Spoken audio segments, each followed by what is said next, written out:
everyone, it's Mio and I have a Perler Bead tutorial for you. I've been really obsessed with Disney's newest release of Beauty and the Beast and I decided to create a really cute Perler Bead tutorial. This is not an original art piece. I'm actually going to provide a link in the down bar so you can take a look at the picture I used to mimic this. And of course, if you want more videos like these, please give me a thumbs up and subscribe if you haven't already. And do check out my other social media websites such as Instagram and Twitter for previews of videos to come. If you guys haven't had the opportunity to see the movie yet, I highly recommend it. I love Emma Watson and I love the movie a lot. I really hope you guys enjoy this tutorial. I just love Beauty and the Beast so much that I really wanted to create something for it. So let's go ahead and get this very brief tutorial started. So of course you're going to start off with some perler beads. I'm actually using Hamna beads, which are very small perler beads. Perler beads have actually created their own smaller versions, but they're still not as small as Hamna beads, and since I already have Hamna beads, that's what I'm using.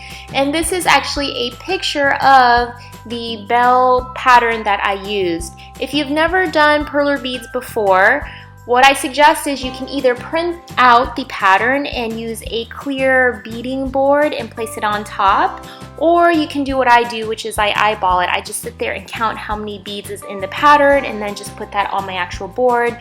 But I would say this by far is the easiest way to do it, which is to print out the pattern and then put a clear board on top of it. You don't have to use tiny Hamna beads, you can use regular size perler beads, but I like the smaller beads because you can make really smaller projects, and I think smaller projects are really cute. But because the beads are so small, they're actually very hard to handle. So to help me, I'm actually using a push pin to help pick up some of the beads and load them up onto a needle. This is an optional tip. You don't have to do this in order to bead. It just makes the beading process much easier because the beads are so tiny, it's very hard for you to pick them all up individually and it's very time consuming.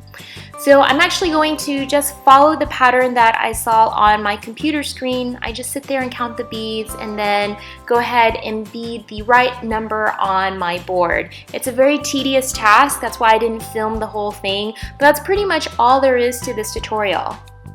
Another tip for speeding up the beading process is if you have an area that you're going to fill in with one color, so here's a chunk of Belle's hair that is going to be all brown, I'm just actually going to pour some of the small beads into that area and with my needle just kind of reorient the beads into the right position so that I don't have to sit there and put every small bead in each spot. This just speeds up the process a little bit.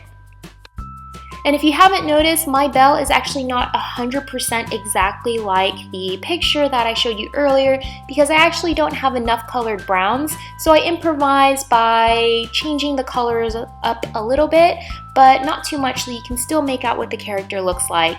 And if you don't have the colors you need to create your Belle or your Rose, you can always improvise by kind of adding in different colors or substituting other colors that you really don't have. And it's worked out just fine for me.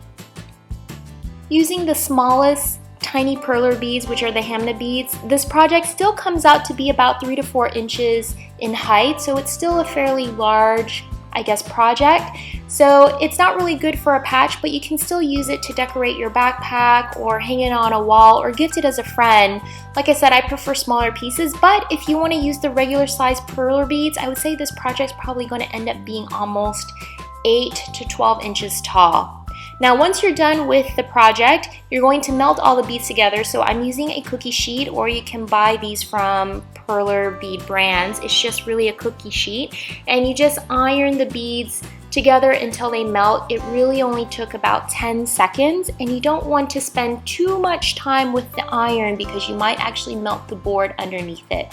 But you do want to make sure all the beads are melted together, and once it's cooled down, you can peel it right off and your piece is pretty much all done. This is what Belle looks like, and I think she turned out beautifully. I love how she looks. I think she's super cute, and again, it makes a really good patch, or you can use it as a decorative item to put on your desk or to give someone or put it on your backpack.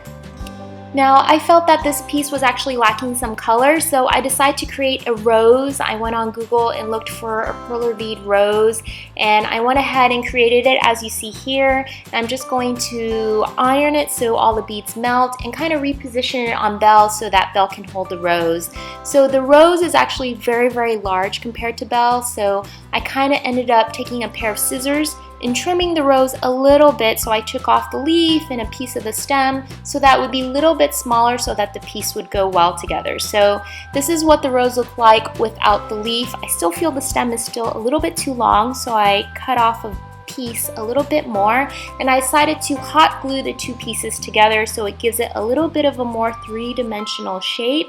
It's a lot more intricate, and I loved how the project turned out with the rose. And that, guys, is how I created Belle from Beauty and the Beast using perler beads. I think this project is super cute, very adorable, and one of my more favorite Disney movies. So I hope you guys really enjoy this tutorial. Again, for more like these, please subscribe and give me a thumbs up if you haven't already, and do check out my other social media websites. Thanks for watching. I'll see you soon. Bye!